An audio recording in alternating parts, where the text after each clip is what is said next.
Hairan sekali negara Indonesia. Sumatera banjir, Aceh banjir, tapi gak ada wang mau bantu sama orang Aceh, orang Sumatera.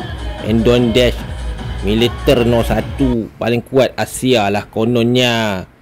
Tapi bila rakyatnya dilanda banjir, Indonesia tak ada wang mau tolong.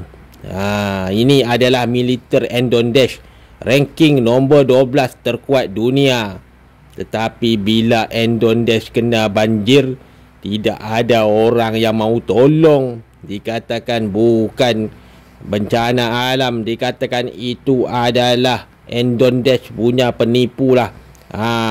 Indonesia daripada negara pemerintah, semua gak mau tolong, semua mencuri.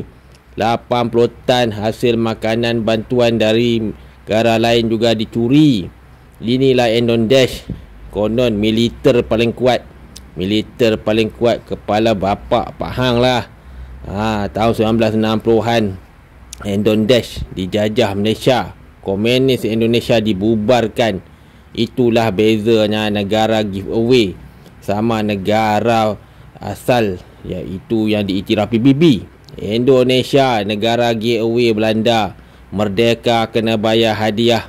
Itu bezanya. Inilah penipuan Soekarno hampir 60-70 tahun. Ginilah orang Aceh bila banjir. Apapun Malaysia menang.